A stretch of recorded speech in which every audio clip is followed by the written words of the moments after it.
Labas, sveiki sugrįžę į mano kanalą. Tai šiandieninė istorija bus tikrai labai crazy. Tai ji bus apie tokią močiutę, kad jeigu, tarkim, į šitą močiutę žiūrėtum iš nuotraukos, tikrai nepagalvotum, kad jinai yra kažkokia bloga, kad ji yra žudikė, kaip tik atrodo tokia miela močiutė, kuri tau tiesiog keptų, nežinau, kažkokius pyragaičius, pagamintų skaniai kažką pavalgytų, tiesiog paskanautum sie, paplepėtum, gražiai praleistum laiką ir tada tiesiog eitų namo, bet ne. Šita močiutė iš tikrųjų buvo labai žiauri ir aš kažką panašaus esu padarius tik tai gal 2 kartus, nes lyg senesnėse mano bylose yra kažkas panašaus. Tai tikrai ši istorija bus labai įdomi. Ši močiutė dar kitaip buvo vadinama kikenanti močiutė, linksma juoda našlė arba tiesiog vienišų širdžių žudikė. Taigi, kaip visą laiką, pradėkime su istorija nuo pat pradžių. Pirmiausia, pradėsiu nuo Louisos Emily Holder. Tai ji gimė 1878 metais, taip, čia dar tie seni laikai. Jie gimė negero šeimoje. Jos tėvai buvo labai neturtingi, visa šeima užsiėmė tiesiog žemės ūkio, juk jie turėjo daugybę gyvūnų, jie augino įvairius dalykus ir tiesiog, kai tik tai atsikėlė nuo pat ankstyvo ryto iki pat vėlyvo vakaro, visi vaikai eidavo į tuos laukus ir tiesiog dirbdavo. Ir tai buvo kaip ir įprastas jų šeimos dalykas. Tai viso jos būtent šeimoje buvo 6 vaikai. Jos motina mirė, kai buvo 10 metų ir jos tėtis buvo tiesiog šokiruojantis, tiesiog jis buvo labai blogas asmuo. Atrodo, kad vaikų visai nemylėjo, buvo labai smurtaujantis tiek fiziškai, tiek psichologiškai tiesiog, bet kita vertus tai buvo tie dar seni laikai, tai visas tas supratimas apie visus šitus dalykus irgi buvo kitoks, tai galbūt ir dėl to, vienu žodžiu, jie tiesiog užaugo labai blogo šeimoje. Ir vienintelis dalykas, apie ką Louisa nuolatos svajojo, tai buvo santuoka. Nes jie galvojo, kad jeigu jis susituoks su kažkuo, galbūt jie išeis iš to tiesiog smurto klano ir galbūt jos vyras bus daug geresnis. Tai būtent tai ir nutiko, tai kai Louisai buvo 20 metų, jie iš tikrųjų susituokė su kitu vyru, kurio vardas buvo James Franklin Hazel. Bet nei vienas, nei kitas, jie net nepažinojo vienas kito, jie apskritai buvo pažįstami vos kelis mėnesius, jie labai greit susituokė ir tiesiog pradėjo kartu gyventi ir iš tikrųjų šis vyras buvo lygiai toks pats kaip ir jos tėtis ir jie tikrai neįsigelbėjo ir nesusituokė su kažkokiu normaliu vyru. Juk jie irgi taip pat turėjo nuo ankstyvo ryto tiesiog dirbti iki pat vėlyvo vakaro toj fermoje ir tiesiog auginti gyvulius, prižiūrėti tuos visus daržus, laukus ir panašiai. Tie 2 asmenys turėjo 5 vaikus kartu - Annie, Nancy, Dovie, Eddie ir William. Taigi ši istorija visa šiurpi bus apie Nancy Hazel, kuri gimė 1905 metais, lapkričio 4 dieną, kitaip jau bus dar vadinama Nanny. Tai ir aš būtent ją taip kreipsiuosi. Tai ji buvo antras šeimos vaikas ir iš tikrųjų Jamesas nebuvo jos biologinis tėtis, bet niekas kaip ir nežino, kas jis buvo. Nežinau, ar pati Louisa žinojo, kas yra mergaitės biologinis tėtis, ar tai buvo kažkoks, nežinau, atsitiktinumas, ar kažkokie blogi dalykai buvo nutikę, ar dar kas nors. Bet galiausiai visa ši informacija buvo slepiama nuo visų kitų ir visi aplinkui galvojo, kad tai ir buvo dar viena Jameso mergaitė. Jamesas, žinoma, kita tarpus, iškart žinojo, kad šita mergaitė nėra jo ir jis labai ją išskirdavo ir elgdavosi daug žiauriau negu su kitais savo likusiais vaikais. Tai šiek tiek apie pačios Nancy Hazel gyvenimą. Tai tarkim, kai jai jau suėjo 5 metai, jie irgi jau privalėjo dirbti visus žemės tuos darbo ūkius, juk jie turėjo, tarkim, kelt visokius sunkius dalykus, pjaut medieną, arti, iš laukų išvalyti visokias piktžoles arba šiukšlės. Jie taip pat privalėjo kaip ir išmokti gaminti valgyti irgi nuo tokio ankstyvo amžiaus, bet again, tai tie senesni laikai, tai visai kita buvo pasaulėžiūra ir galbūt tais laikais buvo ir įprasta, jog vaikai nuo tokio ankstyvo amžiaus pradeda visus tokius sunkius dalykus daryti. Ir kita vertus, Jamesas, kaip jau minėjau, nei tėtis, jis buvo tiesiog žiauriai blogas vyras ir mušdavo savo vaikus ir žmoną ir visokiais būdais iš jų ir tyčiojosi. Ir apskritai atrodo, kiek skaičiau jo istoriją, juk jis nežinau, ar jis nemylėjo savo vaikų, ar jis nemokėjo parodyti tos meilės, ar kame esmė. Tiesiog jam pagrindinis tikslas gyvenime buvo dirbti ir įdarbinti savo vaikus, įdarbinti savo žmoną prie tų laukų ir viskas. Jam nebuvo svarbu, kad vaikai turėtų eiti, tarkim, į mokyklas, nes nors visi vaikai ir buvo užrašyti į mokyklas, jie daugiau dienų praleisdavo laukuose, negu eidavo į mokyklą, nes jis tiesiog netikėjo, kad jo vaikams apskritai reikia įsilavinimo, nes jie teigia, kad jūs užauksit, jūs irgi turėsit savo kažkokius ūkius ir darysit lygiai tokius pačius dalykus, ką ir aš darau, tai kam jums ta mokykla, kam jums išmoks skaityti ir panašiai. Tai dėl to nenė teigiama, kad ji apskritai nebaigė net ir mokyklos, tiksliai dabar neatsimenu, kiek klasių pabaigė, 4 ar 5, kažkas tokio ir viskas. Ir tai vos nebuvo. Dėl to jinai augdama tikrai nebuvo ta mergaitė, kuri buvo labai kaip ir iš protingos pusės. Nors, kita vertus, vienintelis dalykas, kas mergaitė kaip ir pradžiugindavo ir kas buvo kaip ir gero apie jos gyvenimą, tai buvo romanai. Nes jos mama Lu tiesiog irgi dievino romanus. Ir jinai pati mokėjo skaityti, ir jinai, kai jau galiausiai galėdavo atsikvėpti nuo tų visų darbų, ji pasiimdavo romanus ir tiesiog skaitydavo juos. Ir kiek vėliau ji išmokino nenį skaityti, ir nenį irgi tiesiog perėmė tą skaitymą romanų iš savo mamos, ir jos tiesiog dievino romanus. Ir šitie romanai, kaip ir manoma, įkvėpė nenį tikėti visais tas dalykais, kas yra ten rašoma. O mes visi žinom, kas yra skaitę romanus, ar kas matė, tarkim, romantinius filmus, juk ten antiek viskas sugražinta, antiek ten taip sukurta viskas pasakiškai lyg, juk tai tikrai nėra tiesa. Juk realiai tokios istorijos įsipildo, nežinau, kiek 2 procentai, tikriausiai pas 2 procentų žmonių įsipildo tik tokios istorijos, o pas visus kitus ne. Bet žinoma, nenį to nežinojo vaikystė ir jinai tiesiog iš vien skaitydavo tuos romanus, kuriuose buvo rašoma, kad merginos, žinoma, dėvi gražiausias ilgas sukneles, jog jos eina į puotas, jog vaikinai tiesiog jas labai stipriai garbina ir palaiko, ir jos, žinoma, nedirba, ir jos gyvena tą turtingą gyvenimą, turi tarnų, bla bla bla, visas šitas istorijas.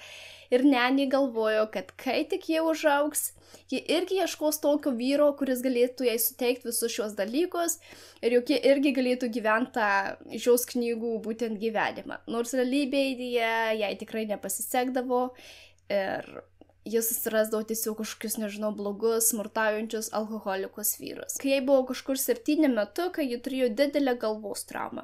Juk visa šeima važiavo aplankyti kažkokių tai savo giminių su traukiniu ir tuomet traukinys turėjo priverstinai stabdyti ir nenė jinai nukrito ir trenkėsi savo galvą į kažkokį geležinį tai stulpą. Ir po to laiko teigiama, kad apskritai nenė prarasdavo labai dažnai sąmonę arba pamirždavo tam tikrus dalykus, turėjo tiesiog didelius galvos skausmus visą likusį jos gyvenimą. Ir apskritai kiti teigia, kad kai nenė turėjo tą galvos traumą, juk ji kažkokia buvo kitokia, galbūt šiek tiek labiau šaltesnė, netokia emocionali, kad kažkas su ja buvo ne taip. Bet tuo laikotarpiu, kai buvo 7 metukai, kai jai įvyko ta galvos trauma, niekas nevedė jos pas jokius daktarus, nieko, nes agentėtis teigė Jamesas, kad mes neturim pinigų visų pirma tam, o visų antra, jis nelabai mylėjo Nancy, kitus vaikus jis šiek tiek labiau mylėjo, bet ir tai ta meilė, kaip jau sakau, jis nemokėjo jos parodyti ir buvo tiesiog blogas smurtaujantis vyras, bet prieš nenį jis apskritai tiesiog rodė 100%, kad jis jos nemyli. Ir teigė, kad jinai kaip vos ir nenusipelno aplankyto daktaro, nes jeigu jinai sugeba eiti, sugeba dirbti toliau, reiškia, su ja viskas yra kaip ir gerai.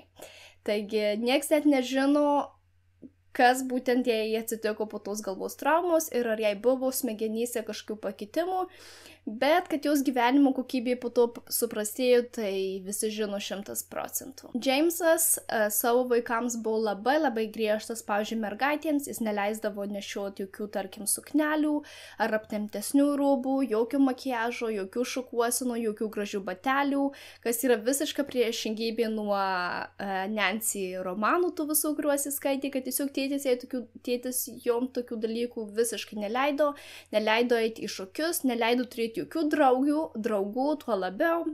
Netgi, kai jie eidavo į bažnyčią, jeigu vaikai tiesiog pradėdavo kalbėti su kitais vaikais, tai žinau, kad kai tu grįši į namus, tėtis visus vaikus tiesiog labai stipriai sumuš, kad vien dėl to, kad kokį velnio tu kalbėjai su kitais vaikais, kad tu negavai leidimų, tau negalima turėti tų draugių, nes kam tau jas turėti, jeigu tu turi visą laiką dirbti, kad vienu žodžiu pagrindinis tikslas jo gyvenime, kaip jau minėjau, buvo darbas, namai, darbas, namai ir viskas. Ir pavyzdžiui, dėl tų rūbų, kad jis neleisdavo, tarkim, dėtis, nežinau, kažkokios suknelės ar panašiai, tai jis teigė, kad jeigu merginos bus su suknelėm, jau tuo laikotarpiu jos buvo paauglės, kad reiškia, jos pritrauks labiau vyrus ir tuomet tikriausiai jos anksti susituoks ir iškeliaus jau gyventi pas savo vyrą.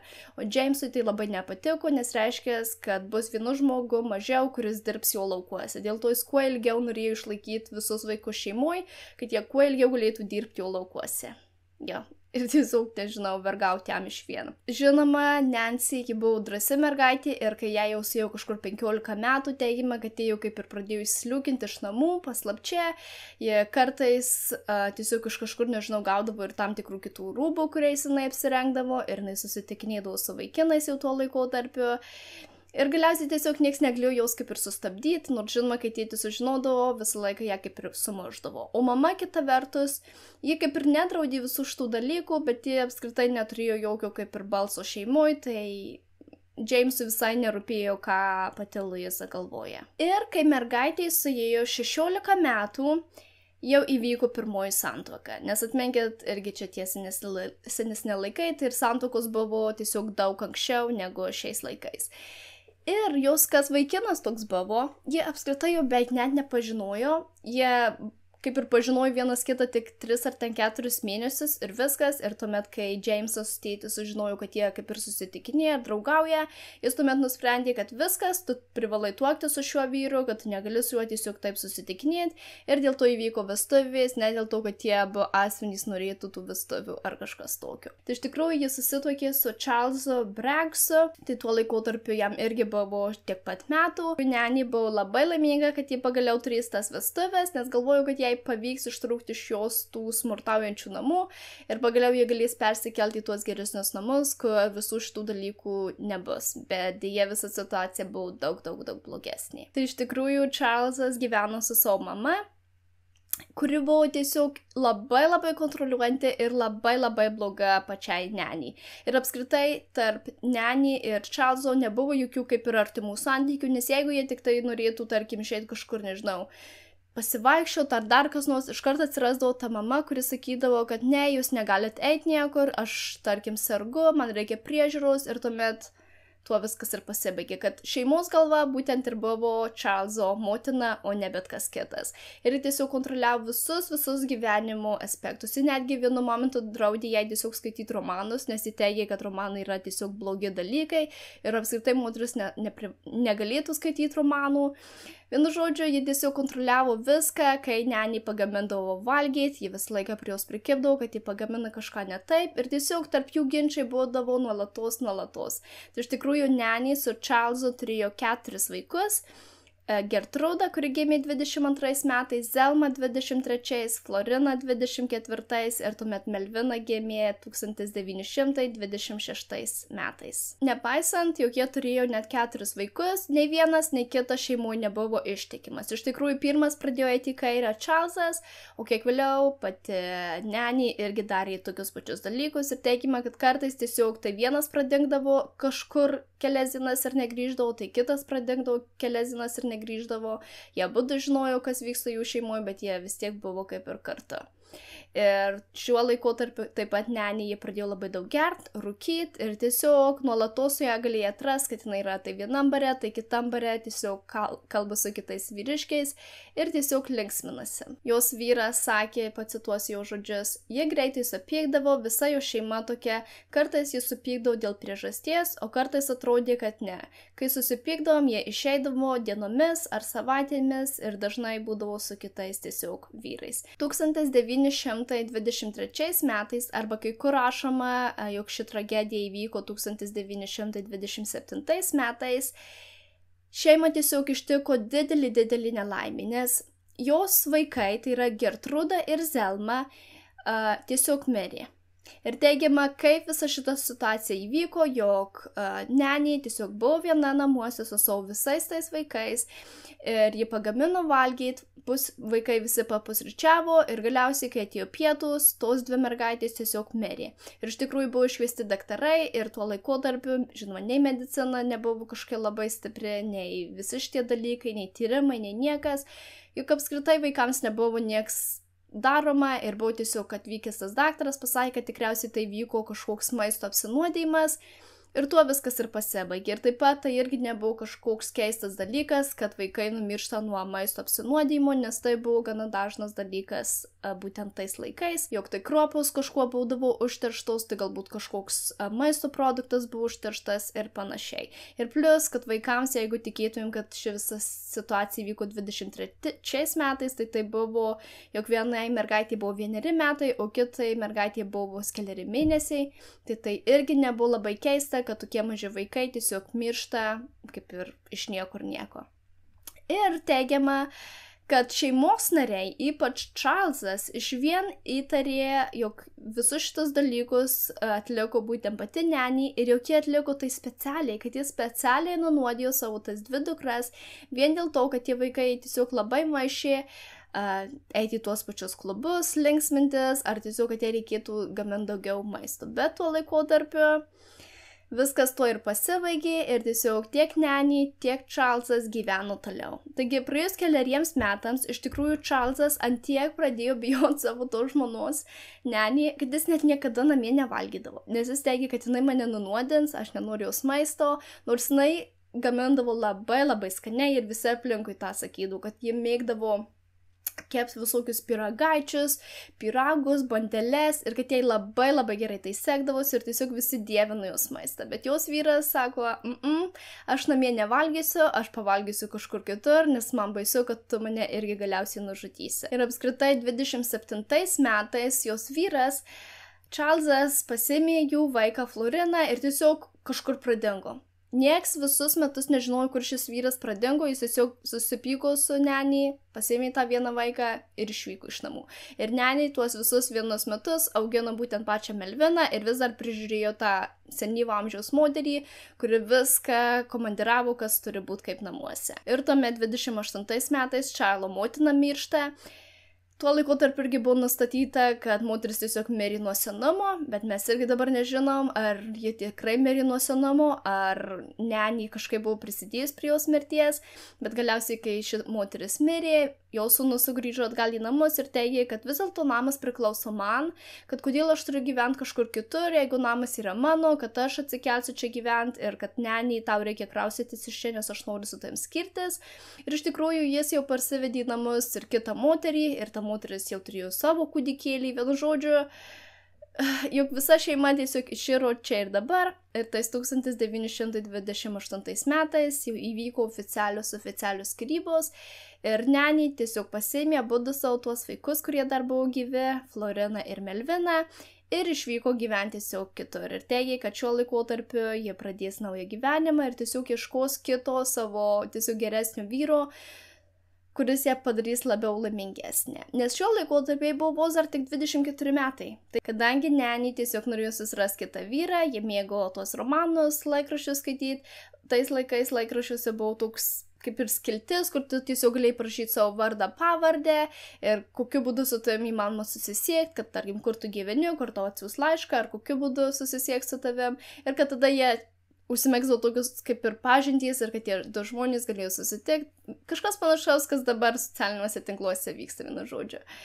Tai būtent nenė per laikraščius ieškojo savo kito vyro ir jai ilgai nereikėjo ieškoti, nes jį greitai susipažino su Robertu Franklinu Harrelsonu. Ir iš tikrųjų jie jau susituokė 29 metais. Jo, tai prieš metus išskyrė, po metų jau susituokė su šiuo naujo vyru. Ir iš tikrųjų jis buvo dar blogesnis negu tas praeitas vyras. Nes visų pirma, praeitas vyras, jis buvo alkoholikas, smurtautojas, išdavikas, nes, kaip jau sakiau, ėjo tiesiog per visas moteris, o šis vyras, jis dar labiau smurtavo prieš nenį, jis dar daugiau gerdavo ir tiesiog apskritai jis netgi turėjo kriminalinę praeitį, užmuštynės įvairias, nes jis kai nueidavo į šitus barus, kai prisigerdavo, jis nuolatos įsiveldo į muštynės ir tiesiog buvo kažkoks, nežinau, labai blogas asmuo. Ir iš tikrųjų nenį su šiuo vyru praleis net 16 metų kažkodėl. Jo, nors jų santykiai irgi nebuvo geri ir jie nei mylėjo vienas kitą, nei nieko, bet 16 metų kažkaip išgyveno. Tuomet peršokim šiek tiek į priekį, tai persikelkim į 43 metus. Tai šiuo metu jau Neni vaikai yra atidu, tos dvi mergaitės jau yra užaugę, jos jau kaip ir pradeda kurti savo šeimas, jos susituokė. Tai tais 43 metais Melvina iš tikrųjų pagimdo savo kūdikėlį Robertą pirmą vaikelį ir tuomet po 2 metų ji nusprendžia, kad ji nori dar vieno vaikelio ir gimsta mergytė. Visų pirma, Neni buvo labai prieš, jog jos dukros turėtų daugiau negu vieną vaiką. Jis buvo labai prieš, nes jis teigė, kad vaikai sugriaus jums gyvenimą, kad jūs niekada neturėsit pinigų, niekada neturėsit laiko, visus šios dalykus. Ir jis buvo labai prieš. Jis teigė, vienas vaikas gerai ir užtenka, kad jums nereikia daugiau turėti vaikų. Bet žinoma, jos pačios vaikai tikriausiai taip negalvojo, dėl to, kaip jis tais 45 metais gimė mergytė. Ir kai tik mergytė gimė, teigiama, kad ji išgyveno vos kelias valandas, nes tuomet tiesiog paslaptingai mirė. Ir kai Melvina pabudo iš to gimdymo, nes teigiama, kad jos gimdymas irgi buvo labai sunkus, ji teigia, kad ji matė, kai jos mama Neni tiesiog pasiėmė kažkokį ilgą smeigtuką ar kažką tokio ir tiesiog įtūrė kūdikiui tiesiai į galvytę. Ir kad tiesiog jinai daugiau neatsimena, kas nutiko, ir teigia, kad galbūt mama mano nužudė mano šitą mergytę, ir ji pasakė tai tą daktarams, ji kiek vėliau pasakė tai savo kitai seseriai, ir ta kita seserė irgi pradėjo sakyti, kad aš mačiau mamą su tuo smeigtuku, kad galbūt tiesiog nesapnavai, o galbūt, kad tai iš tikrųjų įvyko, ir vienintelis asmuo, kuris tuo laikotarpiu buvo palatoj su kūdikėliu, irgi buvo ne bet kas kitas, bet Neni. Žinoma, Neni visus šitus dalykus neigė ir teigė, kad tikrai ne, aš tikrai negalėčiau užmušti to vaiko, kad aš neturiu jokio prieteksto. Ir tuo laikotarpiu daktarai irgi netyrė viso šito dalyko, nes tai seni laikai, kūdikiai dažnai mirdavo, netrodė, kad kažkas keisto būtų įvykę ir tiesiog viskas tuomet ir pasibaigė. Tuo laikotarpiu, tais 45 metais, kaip jau minėjau, jie turėjo dar savo tą vyresnį sūnų 2 metų Robertą ir teigiama, kad kai vieną dieną, tais pačiais metais 45 jis susipyko su savo vyru ir jie nusprendė šiek tiek pagyventi pas savo mamą, jog Melvina atvyko su Robertu pas savo mamą Neni ir jie paliko sūnų tiesiog prižiūrėti savo mamai ir teigiama tą pačią dieną, kai jie paliko savo tą sūnelį prižiūrėti jam, sūnelis tiesiog staiga mirė. Jo. Ir tuo laikotarpiu irgi niekas nežinojo, kodėl jis mirė, nebuvo jokio tyrimo ir tiesiog viskas vėl taip kaip ir praėjo ir viskas. Jo. Nors šeimos nariai įtarė, kad galbūt Neni prisidėjo prie viso šito, bet jie žinoma neturėjo jokių įrodymų. Ir jie kažkodėl vis tiek su jie toliau bendravo. Tuomet tais pačiais metais, 45, jos vyras Robertas, jo irgi buvo vardas Robertas Franklinas, kaip jau minėjau, jis buvo tiesiog blogas, siaubingas žmogus, smurtaujantis, alkoholikas, visi šie dalykai, bet jis irgi niekada nesineždavo alkoholio į namus, nes jis žinojo, kad Neni, jeigu atras, jie visą laiką išpiltų alkoholį arba tiesiog išmesdavo ir jis išmoko, kad reikia alkoholį visą laiką slėpti kažkur kieme, dėl to jis užkasdavo netoli jos tiesiog auginamų rožių, jis iškasdavo duobę, dėdavo savo alkoholį ir tuomet praeidavo namo. Kai jau išeidavo, jis įsikasdavo ir pasimdavo savo alkoholį ir tiesiog vėl eidavo toliau gerti. Ir teigiama, kad vieną vakarą, kai jis grįžo labai girtas, jis užpuolė Neni ir pradėjo kaip ir reikalauti su ją lytinių santykių. Neni nenorėjo, dėl to jis ją stipriai sumušė ir vis tiek jis ją kaip ir išprievartavo ir pasiėmė tai, ko norėjo. Ir Neni teigiama, ji taip stipriai supyko, kad teigė, viskas man jau gana, aš tikrai negyvensiu su šito vyru ir ne tai, kad jis su juo išsiskirtų. Jie išėjo ieškoti jo alkoholio ir jie galiausiai atrado, jie išsikasi tą buteliuką ir jie į jo alkoholį įpylė nuodų, tai buvo arsenas ir jie tiesiog vėl paslėpė tą butelį. Roberto Franklino kūnas buvo rastas 1945 metais, rugsėjo 15 dieną, tam pačiam darže ir tuo laikotarpiu irgi visi galvojo, kad tiesiog jis tikriausiai išgirtumo mirė, kad jis nuolatos gerdavo, dėl to tikriausiai ir mirė ir irgi nebuvo vykdomas joks tyrimas. Tai paskaitysiu tiesiog apie arseną, tiem, kas nežinot galbūt, kas tai yra. Tai tikrai, tik nežinau, ar reikia tart arsenas ar arsenas, bet arsenas priskiriamas toksinių sunkiųjų metalų grupiai, apsinuodyti galima, kai arsenas patenka į organizmą su maistu ar vandeniu. Taip pat arseno randama dažų bei medžių konservatuose, apsinuodijus arsenu vystosi hemolizė, anemija, hematurija, hemoglobinurija, ūmus inkstų funkcijos nepakankamumas, kurie pasireiškia galvos skausmu, pykinimu, vėmimu, viduriavimu, pilvo skausmu, arterinio kraujospūdžio sumažėjimu, rausva šlapimo spalva, kartais traukuliais. Tyrimą rekomenduojama atlikti nedelsiant, jei atsiranda apsinuodijimui arseno būdingi simptomai. Bet žinoma, tais laikotarpiais tikrai nebuvo daromi jokie tyrimai ir nieks nežinojo, kad jos vyras buvo nunuodytas. Tuomet po skyrybų ji nusprendė, kad ji nori vėl sugrįžti į tuos laikraščius ir pradėti ieškoti tiesiog naujo vyro, ką ji ir padarė. Ir greitu laiku vėl susipažino su Arley Jackson Lennon. Tai tuo laikotarpiu jai buvo 42 metai ir jie susituokė 1947 metais, tai vos praėjo 2 metai po jos praeito vyro mirimo.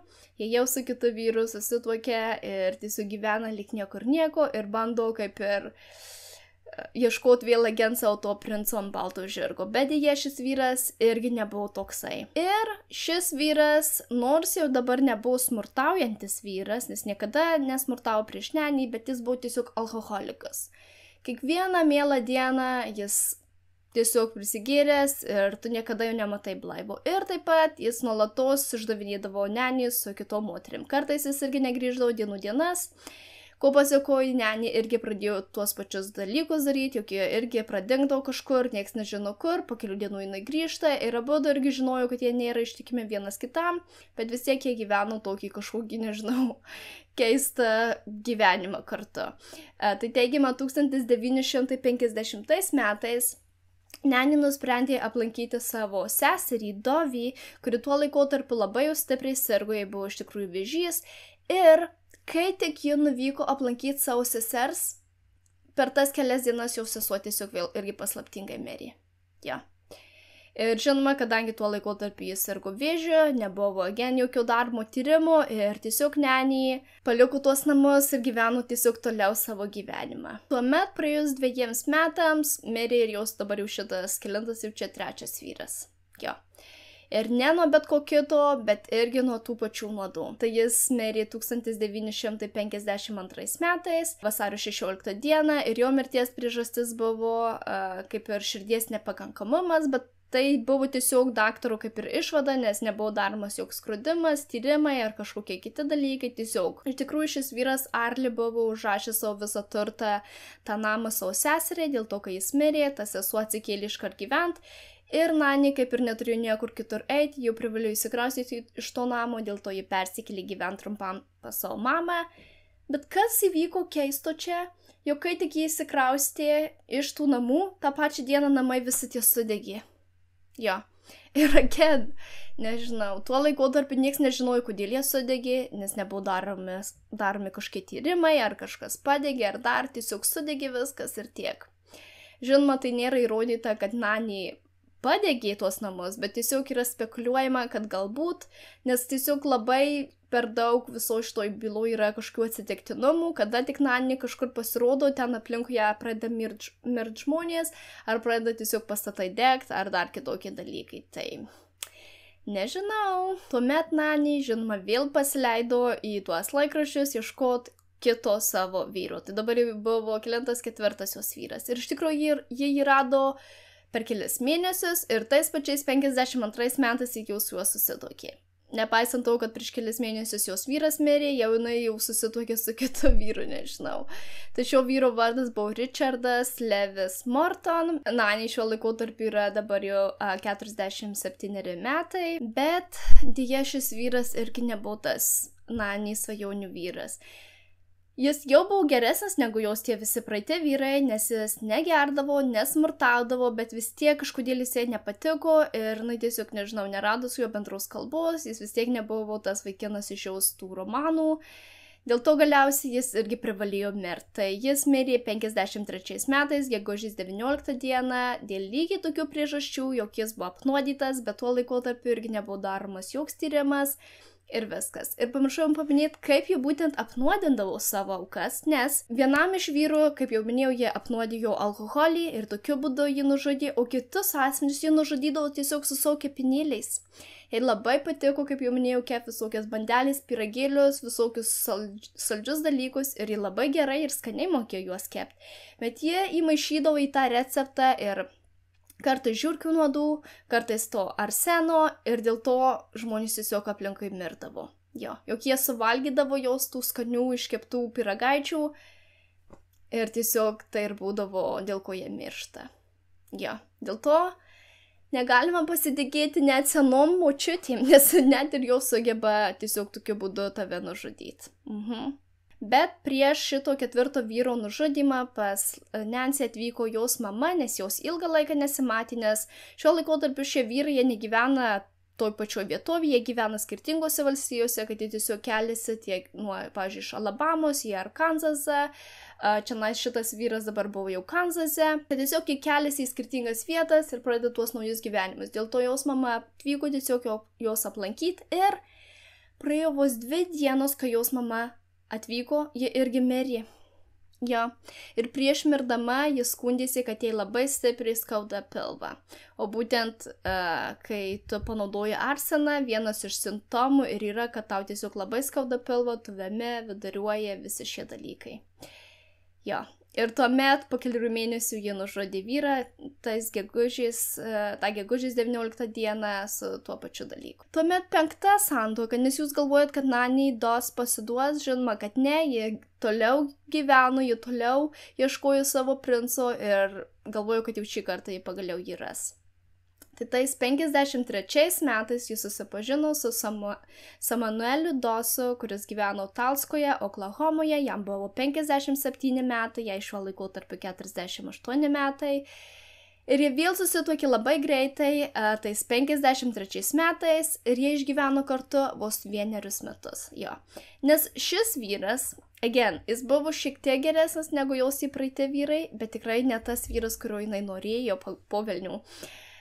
Juk šis vyras, jis negėrė, neturėjo jokių žalingų įpročių, niekada jos neišdavinėjo, jis kaip ir buvo ją įsimylėjęs, jis buvo laimingas, bet vienintelė jo įda buvo ta, jog jis buvo žiauriai skupus. Jis neleisdavo Nanny pirkti jokių žurnalų, romanų, kuriuos jinai tiesiog nuolatos skaitydavo, jis neleisdavo, tarkim, kai būdavo karšta diena, vasaros neleisdavo jungti ventiliatoriaus, nes teigi, kad tu per daug elektros išnaudosi, jis neleisdavo jai tam tikrais momentais gaminti tam tikro maisto ar pirkti tam tikrų produktų, nes jis irgi teigia, kad tai yra tiesiog per brangu ir ne dėl to, kad jie neturėtų pinigų, nes šis vyras iš tikrųjų jis turėjo pinigų, bet jis teigia, jis taupo tuos pinigus savo senatvei, nors jam jau tuo laikotarpiu buvo tie 57 metai, jis teigia, aš taupau pinigus senatvei ir dėl to mes negalim dabar išlaidauti. Žinoma, jis neleido jai turėti jokių gražių daiktų, jokių suknelių, jokių tokių dalykų, dėl to Nanny, žinoma, tai žiauriai nepatiko ir dėl to šeimoje kildavo daugybė ginčių. Dėl to jį vieną kartą net ant tiek stipriai su juo susiginčijo, kiti teigė, jis susikrovė daiktus ir išvyko tiesiog gyventi kažkur kitur. Pas savo giminės ir tuo laikotarpiu šis vyras Samuelis, jis pradėjo rašyti į laiškus ir teigė, kad sugrįžk, aš tau leisiu pasijungti tą ventiliatorių, ar aš tau leisiu valgyti, ką tu nori ir galų galiausiai aš tau netgi duosiu šiek tiek savo pinigų, kad tu galėtum nusipirkti kažką gražaus savo. Ir Nanny teigiama tuo laikotarpiu sutiko ir sugrįžo atgal gyventi pas savo šitą vyrą, bet ta visa situacija buvo vos keliarius mėnesius. Ir vėl tas visas šykštumas sugrįžo atgal ir Nanny nebegalėjo tiesiog nieko daryti ir niekur leistų pinigų negalėjo. Beje, jis net neleido jai žiūrėti televizijos, nes teigė, kad televizija yra skirta žiūrėti tik tai žinioms ir viskas, jokių filmų, jokių muilinių operų irgi tu negali žiūrėti, nes tu naudoji tik tai elektrą veltui.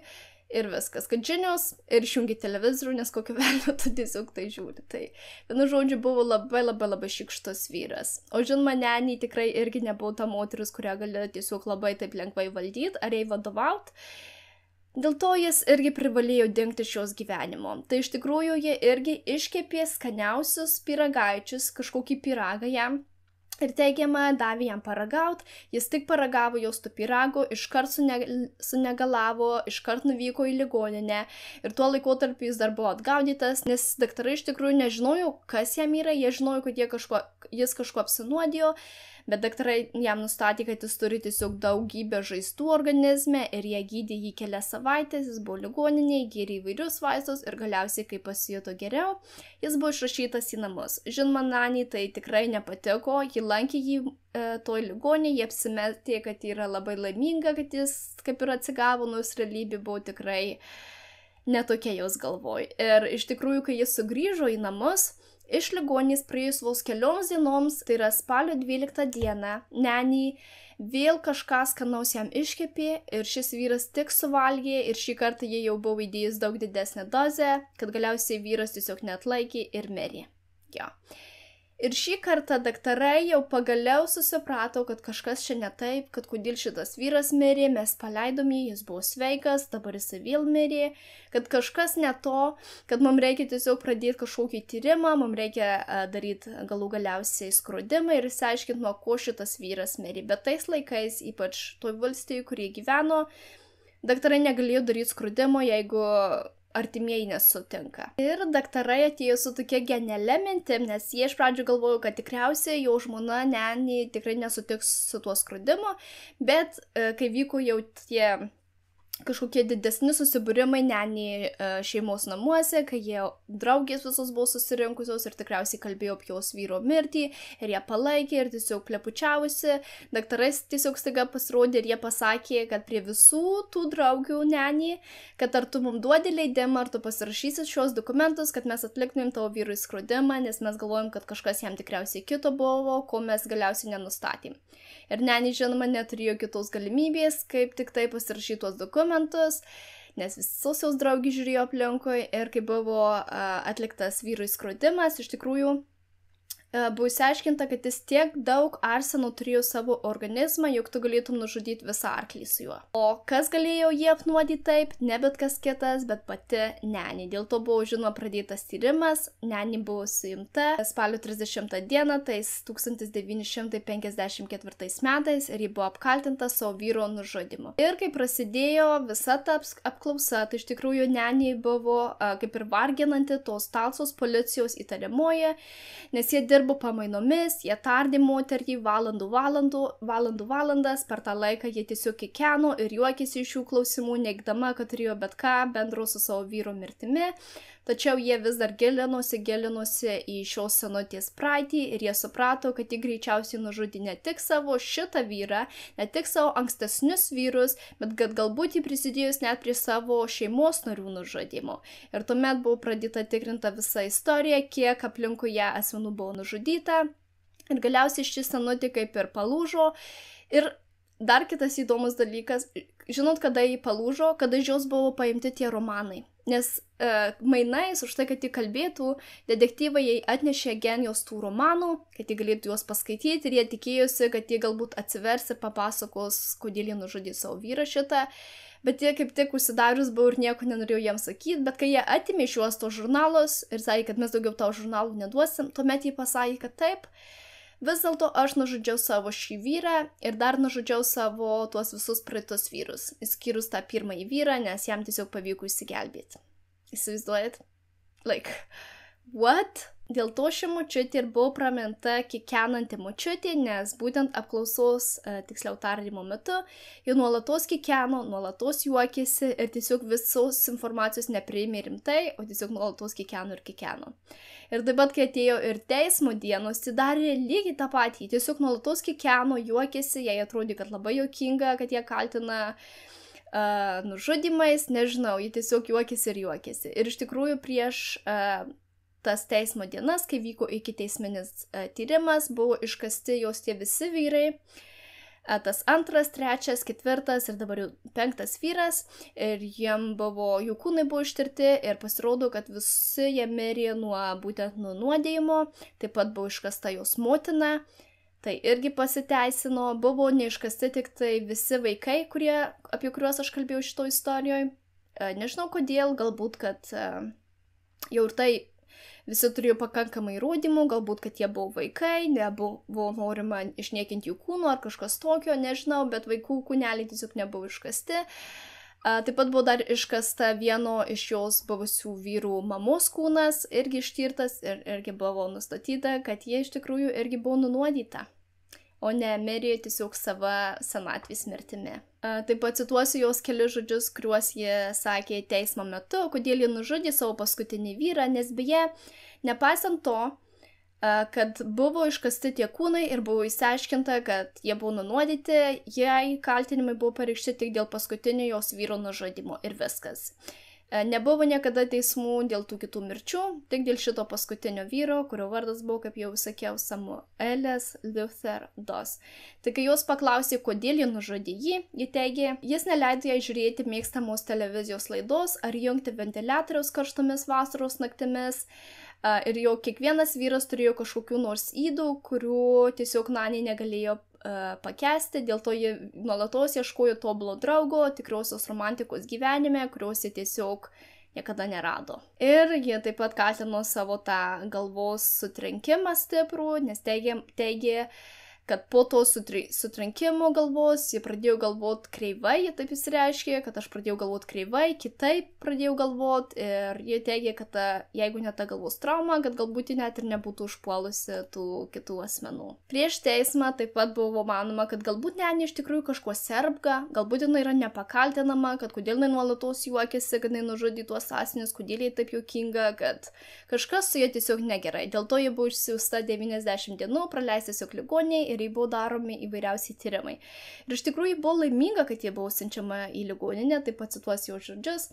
Dabar gal pailsėsiu ir nereikės atsakyti į tiek daug kvailų klausimų, galbūt tie gydytojai ligoninėje išmokys mane tiesiog mąstyti protingiau.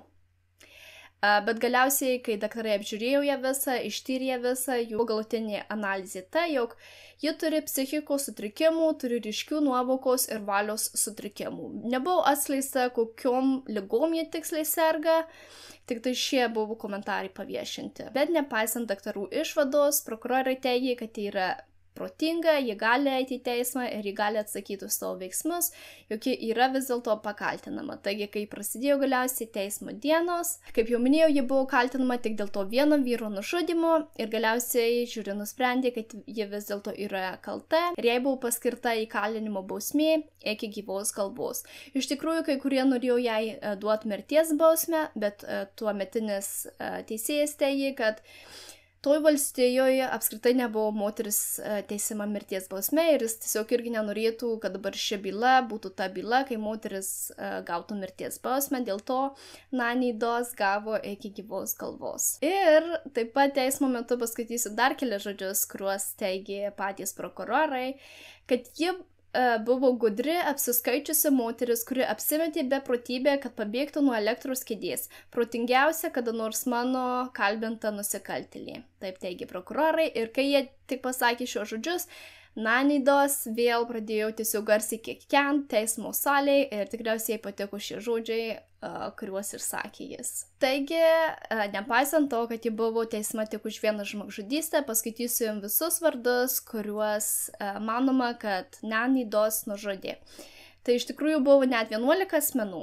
Taip. Ir čia bus irgi taip pat chronologinė tvarka. Tai pirmos jos aukos buvo jos pačios vaikai, Gertrūda ir Selma, tuomet 45 metais buvo nužudyti 2 jos anūkai, 45 metais antras vyras, 50 metais trečias vyras, tuomet irgi 50 metais Arlie Lanning mama buvo nužudyta, irgi 50 metais jos sesė, 53 metais Nani mama, 53 metais jos ketvirtas vyras ir 54 metais jos paskutinis 5 vyras.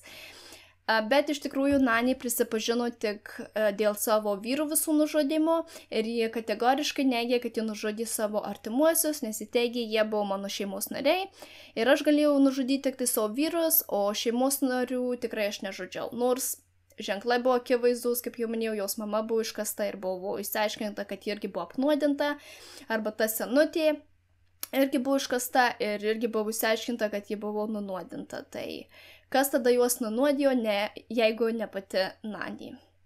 kad tiesiog visi įkalčiai rodo į ją. Šiek tiek informacijos, kaip jai sekėsi kalėjime, tai teigiama, kad jai visai ten patiko, jie pritapo, jie susirado draugių ir tikrai nebuvo kažkas labai žiauraus tam kalėjime, kad tiesiog jie galėjo prisitaikyti ir visi mėgo ją. Tai teigiama, kad jie gavo darbą skalbykloje. Jai labai patiko skaityti visokius romanus, nes jie turėjo tą prieigą, jie karts nuo karto galėjo pasižiūrėti filmus romantinius, kas jai irgi labai patiko. Teigiama, kad jie nuolatos prašėsi į virtuvę, jie nuolatos aplikavo, kad jie nori pradėti dirbti virtuvėje, o ne skalbyklo, bet tai buvo vienintelis dalykas, kuris ją liūdino, nes niekas tiesiog nenorėjo jos priimti dirbti virtuvėje. Ir visi supranta, kodėl, bet jie tiesiog teigia, kad man labai patinka gaminti ir aš noriu galiausiai dirbti toj virtuvėje, bet tikriausiai visi bijojo, kad galbūt, nežinau, įdės kažko ne to iš kažkur, galbūt kažkokių chemikalų ar dar kažko, tiesiog dėl to jos niekas neprileido, žinoma, prie virtuvės. Ir galiausiai 1965 metais, birželio 2 dieną, Nanny Doss iš tikrųjų mirė nuo leukemijos. Tai ji buvo Oklahomos valstijos įkalinimo įstaigoje, McAllisteryje, tai jai iš tikrųjų buvo 59 metai. Taigi, iki šių dienų 100% nėra žinoma, kiek jie asmenų nužudė ir ar tos visos 11 aukų buvo jai priskiriamos, ar galbūt buvo aukų daugiau, o galbūt buvo mažiau, galbūt kai kurie iš tikrųjų mirė sava mirtim, tie ypač vaikai. Niekas nežino iki šių dienų, nežinoma, jie tiesiog nepapasakojo visos istorijos, netgi ir prieš savo mirtį. Tai ir motyvas irgi niekada kaip ir nebuvo išsiaiškintas, vieni spekuliavo, kad galbūt tai buvo dėl pinigų, nes kai jie nužudė kelis savo vyrus, iš tikrųjų gavo šiek tiek pinigų, bet tie pinigai nebuvo kažkiek dideli, kad jie vienu atveju gavo tik tai kažkur apie $500, kitu atveju dar mažiau. Ir tai buvo tik tai 2 ar 3 atvejais. Kiti spekuliuoja, kad galbūt tiesiog jos nužudydavo iš pykčio, kad galiausiai buvo jai blogi vyrai, bet tuomet nežinau, kodėl ji nužudė, tarkim, savo mamą, sesę, ar jo, nežinau, ar dėl to, kad jos sirgo, ar dėl to, kad jai irgi jos nepatiko, net neįsivaizduoju, ar tuos anūkus, kodėl ji nužudė, ar ji galvojo, kad ji kabutėse padeda savo dukrai, nuima tą naštą vaikų, dėl to jie juos nužudė, aš net neįsivaizduoju. Tikrai net neįsivaizduoju jos motyvų, ar ji tiesiog buvo 100% pyktis, blogis kažkoks, kuriai tiesiog patiko žudyti žmonės. Ir kad jeigu tu jos neklausai, ji tau iškeps pyragaitį, kurį tu suvalgysi su mielu noru ir po to net neatsikelsi. Tai čia yra tokia siaubinga istorija apie Nanny Doss, kuri buvo serijinė žudikė. Ir ji buvo senelis serijinė žudikė, kurios nepagavo tiesiog ilgus metus, nes ji jau pirma savo žmogžudystės, jeigu tikėtumėm, kad ji nužudė ir savo vaikus, įvykdė dar 23 metais. Arba kaip kai kurie šaltiniai teigia, tais 27 metais. Tai parašykite komentarus savo nuomonės, ką jūs galvojat, galbūt kažkur suklydau, arba galbūt kažką praleidau, tai parašykite viską pačioj, ką jūs galvojat apie šitą močiutę, ar girdėjot jos istoriją, ar girdėjot, kokius jis siaubingus dalykus atlikinėjo su savo tais pyragaičiais ir kaip jie tiesiog atsikratydavo visų, kas jie pasitaikydavo po jos kojomis, tai parašykite viską pačioj, visiems gražios dienos ir tuomet susitiksim kitą mano videoje. Bye!